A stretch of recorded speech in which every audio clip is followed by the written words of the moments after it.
데메트리오스 1세가 왕위에 오르다. 7장. 151년에 셀레우코스의 아들 데메트리오스가 로마에서 빠져나와 얼마 되지 않는 병사들과 함께 바닷가 성읍으로 가 그곳에서 왕위에 올랐다. 그가 자기 조상들의 왕궁으로 들어갈 때 군사들이 안티오코스와 리시아스를 잡아 그에게 데려가려고 하였다. 그러나 그가 이 사실을 알고 나에게 그들의 얼굴을 보이지 마라 하고 말하자 군사들이 그들을 죽여버렸다. 그리하여 데메트리오스가 왕좌에 앉게 되었다. 이스라엘에서 무도한 자들과 사악한 자들이 모두 그에게로 갔는데 대사제직을 탐내는 알키모스가 그들을 이끌고 있었다. 그들은 임금에게 백성을 고발하며 이렇게 말하였다. 유다와 그의 형제들은 임금님의 벗들을 모두 죽이고 저희를 고향 땅에서 쫓아내어 흩어버렸습니다. 그러니 이제 임금님께서 신임하시는 사람을 하나 보내시어 그가 가서 유다가 저희와 임금님의 영토에 끼친 모든 파괴의 참상을 보고 그들과 그 동조자들을 모두 벌하게 해 주십시오. 바키데스가 유다를 공격하다. 임금은 자기의 벗들 가운데에서 바키데스를 뽑았는데 그는 유프라테스강 서쪽 지방의 총독으로서 나라의 큰 인물이며 임금에게 충실한 사람이었다. 임금은 자기가 대사제로 세운 사악한 알키모스와 함께 그를 보내면서 이스라엘 자손들에게 보복하라고 명령하였다. 그들은 대군을 거느리고 떠나 유다 땅으로 들어왔다. 바키데스는 유다와 그의 형제들에게 전령들을 보내어 거짓으로 평화의 말을 전하였다. 그러나 유다인들은 그들이 대군을 거느리고 온 것을 보고 그들의 말에 귀를 기울이지 않았다. 그런데 한 무리의 율법 학자들이 알키모스와 바키데스에게 모여가서 모든 것을 올바르게 처리해달라고 요청하였다. 이스라엘 자손들 가운데에서 처음으로 그들과 평화를 모색한 사람들이 바로 이 하시드인들이다. 그들은 아론의 후손인 사제 한 사람이 군대와 함께 왔으니 그가 우리를 해칠 리 없다고 생각하였던 것이다. 알키모스는 그들에게 평화의 말을 건네며 우리는 당신들에게도 또 당신들의 벗들에게도 아무런 해를 끼치지 않겠습니다 하고 맹세하였다. 그래서 그들은 알키모스를 믿었으나 알키모스는 그들 가운데 60명을 붙잡아 단 하루에 죽여버렸다. 이는 기록된 말씀 그대로였다.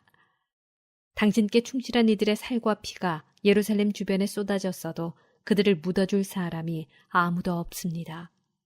그러자 온 백성이 그들 때문에 두려움과 전율에 사로잡혀 이렇게 말하였다. 저들에게는 진실도 공정도 없다.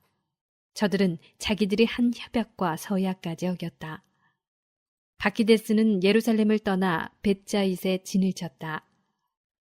그는 병사들을 보내어 자기에게 넘어온 많은 이탈자들과 일부 백성을 잡아 죽이고 큰 우물에 던져버렸다. 그러고 나서 이 고장을 알키모스에게 맡긴 다음 그를 도울 군대를 남겨두고 임금에게 돌아갔다. 알키모스가 대사제직을 지키려고 안간힘을 쓰자 동족을 괴롭히는 자들이 모두 그에게 모여들었다. 그들은 유다 땅을 장악하고 이스라엘에 큰 타격을 입혔다.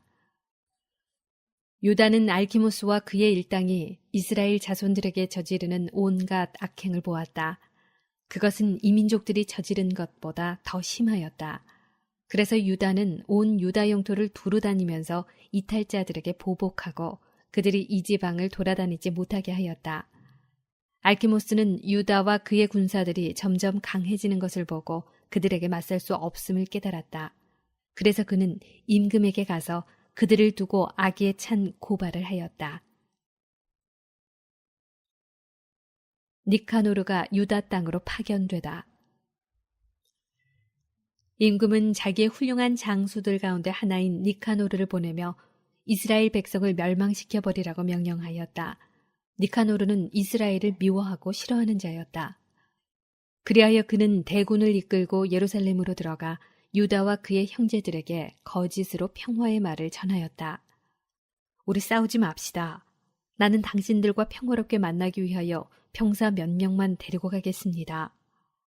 그리하여 니카노르가 유다에게 가서 서로 평화롭게 인사하였다. 그러나 적들은 유다를 납치해 갈 준비를 하고 있었다. 유다는 니카노르가 속임수를 품고 자기에게 왔다는 사실을 알고 그가 두려워 다시는 그를 만나려고 하지 않았다. 니카노르도 자기 계획이 탄로난 것을 알고 카파르살라마 부근으로 나가 유다에게 맞서 싸웠다. 니카노르 편에서 병사 500명가량이 죽고 나머지는 다윗성으로 달아났다. 이러한 일이 있은 뒤에 니카노르는 시온산으로 올라갔다. 몇몇 사제들이 성소에서 나와 백성의 원로 몇 사람과 함께 그에게 평화롭게 인사하고 임금을 위하여 바치는 번제물을 보여주었다. 그러나 그는 그들을 비웃고 놀리고 모욕하면서 거만하게 말하였다. 그러고 나서 화를 내며 맹세하였다. 만일 유다와 그의 군대를 당장 내 손에 넘겨주지 않으면 내가 무사히 돌아올 때에 이 집을 불태워버리겠다. 그러고는 더 크게 화를 내며 나갔다. 사제들은 안으로 들어가 제단과 성전 앞에 서서 울며 말하였다. 당신께서는 이 집을 선택하시어 당신의 이름으로 불리고 당신 백성이 기도하고 간청하는 집이 되게 하셨습니다. 저자와 그 군대에게 원수를 갚으시고 저들을 칼로 쓰러뜨려 주십시오. 저들이 저지른 불경을 잊지 마시고 저들을 그대로 두지 마십시오.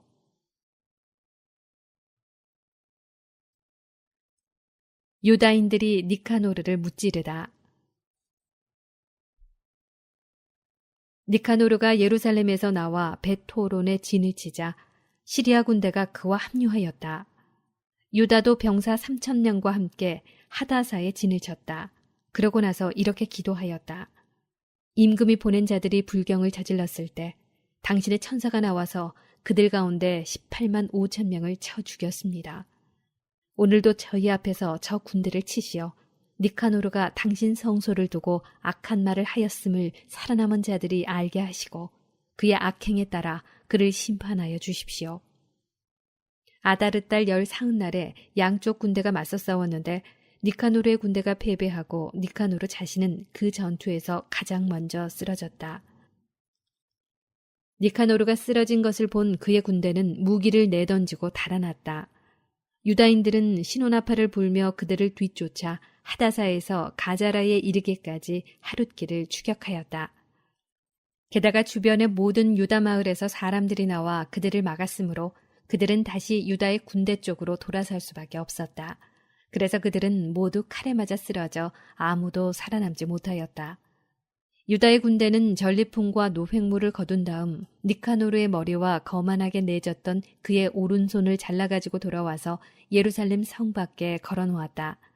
백성은 몹시 기뻐하며 그날을 큰 기쁨의 날로 경축하였다. 그리고 해마다 아다르 달 열 사흔날을 경축일로 지내기로 결정하였다. 유다 땅은 한동안 평온하였다.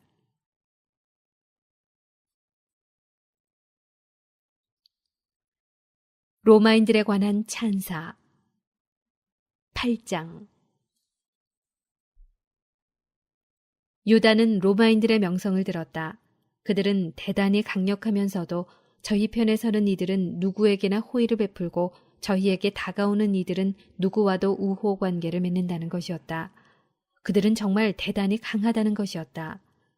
유다는 또 그들이 갈리아인들과 용감하게 싸워 그들을 정복하고 조공을 바치게 하였으며 에스파냐 지방에서 곳곳에 은광과 금광을 점령하려고 싸웠다는 이야기도 들었다. 로마인들은 그 지방이 아주 멀리 떨어진 곳이었지만 계획대로 끈기 있게 그곳을 모두 장악하였다. 그리고 세상 끝에서 쳐들어온 임금들을 무찌르고 그들에게 큰 타격을 입혔다. 다른 임금들은 그들에게 해마다 조공을 바쳤다. 그들은 또 키팀 임금 필리포스와 페르세우스를 비롯하여 자기들에게 반항하는 자들과 싸워서 그들을 무너뜨리고 정복하였다. 그리고 코끼리 120마리와 기병대와 병거대와 막강한 군대를 이끌고 그들과 싸우러 온 아시아 임금 대안티오코스도 쳐부수었다. 그들은 안티오코스를 사로잡아 그와 그의 뒤를 잇는 임금들이 많은 조공과 인지를 바치게 하였다. 그뿐 아니라 인도, 메디아, 리디아 등 가장 좋은 지방을 안티오코스에게서 빼앗아 에우메네스 임금에게 주었다. 이렇게 되자 그리스인들이 가서 그들을 멸망시키려고 작정하였는데 로마인들이 그 일을 알고 장수 하나를 그곳에 보내어 그리스인들과 싸우게 하였다. 많은 그리스인들이 부상을 입고 쓰러졌으며 그들의 아내와 자식들은 포로로 잡혀갔다. 로마인들은 그들을 약탈하고 그 땅을 정복하여 요새들을 부수어 버렸다. 그리고 오늘날까지 그들을 노예로 부리고 있다.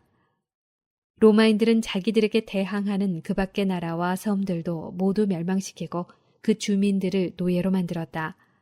그러나 자기들의 벗들이나 자기들에게 의지하는 이들과는 우호 관계를 유지하였다. 로마인들이 이렇게 멀고 가까운 곳의 임금들을 정복하니 그들의 이름을 듣는 이는 누구나 그들을 두려워하였다. 그들이 도와서 임금으로 만들려고 작정하기만 하면 누구든지 임금이 되었고 그들이 작정하기만 하면 누구든지 물러나게 되었다. 이렇듯 그들의 위세가 드높았다. 그럼에도 로마인들은 아무도 왕관을 쓰지 않고 위엄있게 보이려고 자주색 천을 두르지 않았다. 그들은 원로원을 세워 320명의 의원들이 날마다 백성의 문제를 끊임없이 논의하여 잘 다스리게 하였다. 또 해마다 한 사람을 뽑아 백성을 다스리고 온 나라를 통치하게 하였다. 백성은 모두 그 한 사람의 말을 잘 듣고 그들 가운데에는 시기나 질투가 없었다.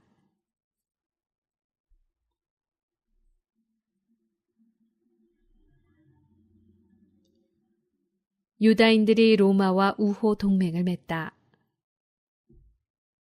유다는 아코츠의 손자이며 요한의 아들인 에우폴레모스와 에라자르의 아들 야손을 뽑아 로마로 보내어 우호 동맹을 맺게 하였다. 그리스인들의 왕국이 이스라엘인들을 완전히 노예로 부리는 것을 보고 그 멍에에서 벗어나려는 것이었다. 그들은 아주 긴 여행 끝에 로마에 도착하여 원로원으로 들어가 이렇게 말하였다. 우리는 마카베오라고 하는 유다와 그의 형제들과 유다 땅의 백성이 보내서 여러분에게 왔습니다. 여러분과 평화동맹을 맺어 우리가 여러분의 우호 동맹국으로 등록되게 해주십사는 것입니다. 이 제안이 그들의 마음에 들었다. 그들은 청동 탁자에서 편지를 쓴 다음 예루살렘으로 보내어 평화동맹의 기념으로 그곳에 보관하게 하였는데 이것이 그 사본이다. 로마인과 유다민족이 바다와 육지에서 영원히 번영하고 이 두 민족에게는 전쟁이나 외침이 없기를 바란다.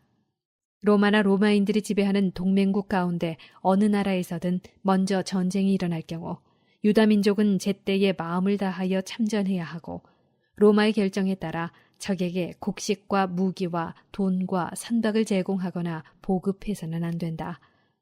유다민족은 대가 없이 이 규정을 지켜야 한다. 마찬가지로 유다민족에게 먼저 전쟁이 일어날 경우 로마인들은 제때에 기꺼이 참전해야 하며 로마의 결정에 따라 적군에게 곡식과 무기와 돈과 선박을 제공해서는 안 된다. 로마인들은 이 규정을 거짓 없이 지켜야 한다. 이러한 내용으로 로마인들은 유다 백성과 조약을 맺는다. 앞으로 여기에 무엇을 첨가하거나 삭제하려고 할 때에는 양쪽의 합의에 따라 해야 하며 그 경우 첨가나 삭제가 효력을 갖는다. 우리 로마인들은 데메트리오스 임금이 유다인들에게 저지른 악행에 관하여 그에게 이러한 편지를 썼다. 어찌하여 그대는 우리의 벗이며 우리의 동맹을 맺은 유다인들에게 멍에를 씌워 무겁게 하였소. 그들이 또다시 그대를 고발하며 탄원해오면 우리는 그들의 권리를 보호하고 바다에서든 육지에서든 그대와 싸울 것이오.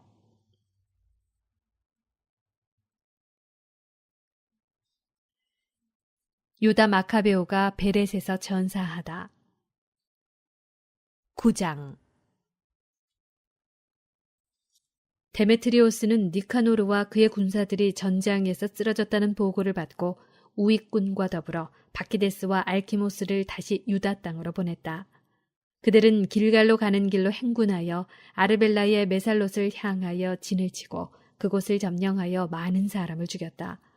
152년 첫째 달에 그들은 예루살렘을 향하여 진을 쳤다가 보병 2만과 기병 2천을 거느리고 그곳을 떠나 베렛으로 행군하였다. 그때 유다는 이미 정병 3천을 이끌고 엘라사에 진을 치고 있었다. 그런데 그들은 적군의 수가 많은 것을 보고 몹시 두려워하여 많은 병사가 진지를 이탈하고 800명만 남았다. 유다는 싸움이 임박하였는데 자기 군대가 흩어지는 것을 보고 군사들을 다시 모을 시간이 없었기 때문에 마음이 무너져 내렸다. 그는 낙담하였지만 일어나 적들을 치러 올라가자. 우리는 그들을 대적할 수 있을 것이다 하고 남은 이들에게 말하였다. 우리는 그럴 힘이 없습니다. 그러니 지금은 우리의 목숨을 구하고 나중에 우리 동포들과 함께 다시 와서 싸웁시다. 우리는 수가 적습니다. 그러나 유다는 이렇게 말하였다. 저들 앞에서 달아나다니 그런 일이 있어서는 안 된다. 우리에게 죽어야 할 때가 닥쳤다면 동포들을 위해서 용감하게 죽어 우리의 명예에 오점을 남기지 말자. 그때 적군이 진지를 떠나 유다인들과 맞섰다. 적의 기병대는 두 편으로 나뉘었는데 투석병들과 궁수들이 군대의 선봉에 서고 강력한 돌격대도 모두 앞에 나섰다.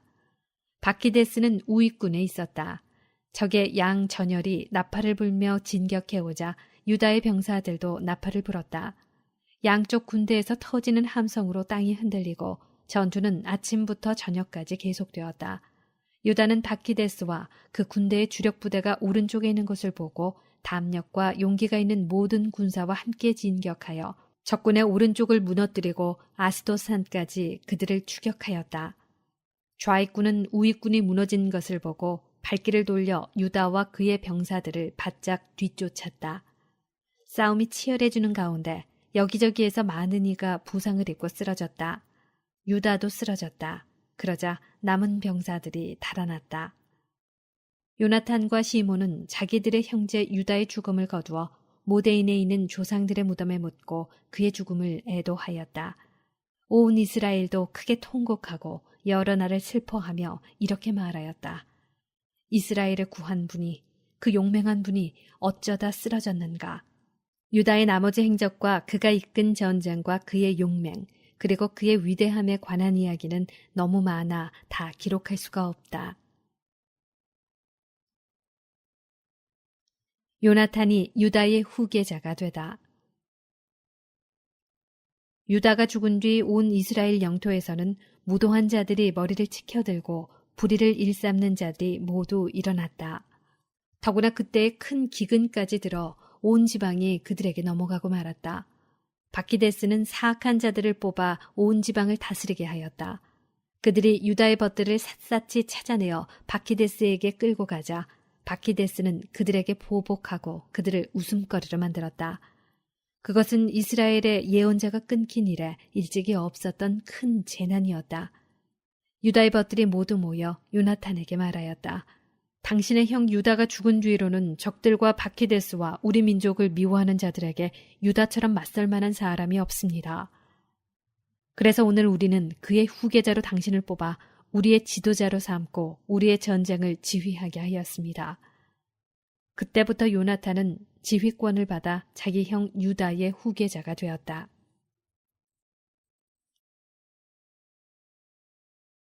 요나탄과 바키데스의 전투. 바키데스는 이 사실을 알고 요나탄을 죽이려 하였다. 그러나 요나탄과 그의 형 시몬과 그의 모든 군사는 그것을 알고 특호와 광야로 달아나 아스파름 못가에 진을 쳤다. 바키데스도 안식일에 그 사실을 알고서 전군을 이끌고 요르단을 건넜다. 요나탄은 보급대의 책임자인 형 요한을 보내어 자기의 벗들인 나바테아인들에게 많은 양의 짐을 맡아달라고 부탁하였다. 그런데 메드바의 얌브리 자손들이 나와 요한을 붙잡고 그가 가진 모든 것도 함께 빼앗아 가버렸다. 이러한 일이 있은 뒤 사람들이 요나탄과 그의 형 시몬에게 보고하였다. 얌브리의 자손들이 큰 혼인잔치를 벌이는데 가나안 대귀족의 딸인 신부를 데리고 큰 대열을 지어 나다밧에서 오고 있습니다. 그들은 자기들의 형 요한의 참혹한 죽음을 생각하며 산으로 올라가서 매복하였다. 그들이 눈을 들어보니 많은 짐을 진 소란스러운 행렬이 오는데 신랑과 그의 벗들과 형제들이 그 행렬을 맞이하러 손복을 치는 사람들과 악대와 무기를 든 사람을 거느리고 나왔다. 그때 요나탄 형제가 매복해 있던 자리에서 나가 그들을 죽였다. 많은 사람이 부상을 입어 쓰러지고 살아남은 자들은 산으로 달아났다. 요나탄 형제는 그들의 물건을 모두 차지하였다. 그리하여 혼인잔치는 슬픔으로 변하고 그들의 악대 소리는 통곡으로 변하였다. 이렇게 요나탄 형제는 형의 참혹한 죽음을 복수하고 나서 요르단 습지로 돌아갔다. 보고를 받은 바키데스는 안식일에 큰 군대를 거느리고 요르단 강가로 나갔다. 그때에 요나탄이 자기 군사들에게 말하였다. 일어나 우리의 목숨을 위하여 싸우자. 정녕 오늘은 어제와도 그제와도 같지 않다. 지금 우리는 앞뒤로 싸워야 한다. 이쪽은 요르단 강물이, 저쪽은 습지와 덤불이 가로막아 비켜나갈 곳이 없다. 그러니 이제 하늘을 향해 소리쳐 적들의 손에서 구해달라고 하여라. 싸움이 시작되자 요나탄은 바키데스를 치려고 손을 뻗었다. 그러나 바키데스는 그를 피하여 뒤로 물러섰다. 요나탄과 그의 군사들은 요르단 강에 뛰어들어 건너편으로 헤엄쳐갔다. 그러나 적군은 그들을 뒤따라 요르단을 건너지 않았다. 그날의 바키데스 쪽에서 1000명가량이 쓰러졌다. 바키데스는 예루살렘으로 돌아와 유다에 있는 성읍들, 곧 예리코의 요새와 엠마오, 베토론, 베텔, 팀나, 파라톤, 테폰을 높은 성벽과 성문의 빗장으로 튼튼하게 하였다. 그러고 나서 이스라엘을 괴롭히려고 그곳에 수비대를 배치하였다. 또한 그는 베추르 성읍과 가자라와 예루살렘 성체를 튼튼하게 한 뒤 군대를 배치하고 양식을 쌓아두었다. 그리고 그 지방 지도자들의 아들들을 인질로 잡아다가 예루살렘 성체의 감옥에 가두었다.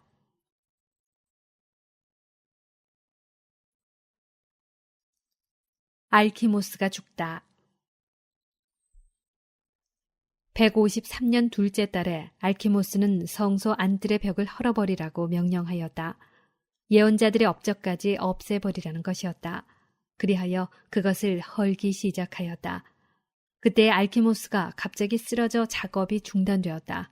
그는 입이 막히고 굳어져 더 이상 말 한마디 못하고 집안일에 관해서조차 지시를 내릴 수 없게 되었다. 마침내 알키모스는 큰 고통 속에서 죽어갔다. 알키모스가 이렇게 죽는 것을 보고 바키데스는 임금에게 돌아갔다. 그리하여 2해 동안 유다 땅이 평온하였다.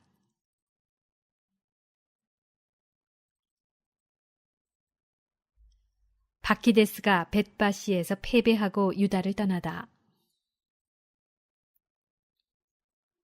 무도한 자들이 모두 모여 논의하며 이렇게 말하였다. 지금 요나탄과 그의 군사들은 평온하고 안전하게 지내고 있어. 그러니 이제 우리가 바키데스를 다시 끌어들여 그가 저들을 하룻밤 사이에 모두 잡아가게 합시다. 그러고 나서 그들은 바키데스에게 가서 함께 모의하였다. 바키데스는 대군을 이끌고 떠나면서 유다에 있는 모든 동맹자에게 비밀리에 편지를 보내어 요나탄과 그의 군사들을 다 잡으라고 하였다.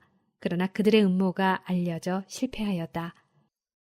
그러자 요나탄과 그의 군사들은 이 악행을 주도한 유다 지방 사람들을 50명가량 잡아 죽였다. 요나탄은 시몬과 자기 군사들과 함께 광야에 있는 벳바시로 나갔다. 그는 그 성읍의 허물어진 데를 고치고 그곳을 견고하게 하였다. 이를 안 바키데스는 모든 군대를 소집하고 유다 땅의 동조자들에게도 명령을 내렸다. 그는 진군하여 벳바시를 향하여 진을 치고 여러 날 그곳을 치면서 공격 기구들을 만들었다. 요나탄은 그 성읍에 형 시몬을 남겨두고 성 밖으로 나갔다. 그때 그는 몇 사람만 데리고 가서 오도메라와 그의 형제들 그리고 수경지에 있는 파시론의 자손들을 쳤다. 그들도 공격하기 시작하며 병력을 이끌고 올라갔다. 그 틈에 시몬과 그의 군사들이 성읍에서 나와 공격기구들을 불살라버리고 바키데스와 싸웠다. 마침내 바키데스가 무너졌다. 그는 자기의 원정 계획이 허사로 돌아가자 크게 낙담하였다. 그래서 이 지방으로 진격하기를 권유한 무도한 자들에게 몹시 화를 내며 그들을 많이 죽였다. 그러고 나서 자기 나라에 돌아가기로 작정하였다. 요나탄은 그 사실을 알고 그에게 사절을 보내어 화친을 맺고 포로들을 넘겨달라고 하였다. 바키데스는 이를 받아들여 그의 말대로 하였다. 그는 일생 동안 내내 요나탄을 해치려 하지 않겠다고 맹세하고 전에 유다 땅에서 잡아간 포로들을 요나탄에게 넘겨주었다. 그 뒤에 바키데스는 자기 나라에 돌아가서 다시는 유다인들의 땅에 들어오지 않았다. 드디어 이스라엘에서 전쟁이 멈추었다. 미크마스의 자리를 잡고 백성을 다스리기 시작한 요나탄은 이스라엘에서 사악한 자들을 없애버렸다.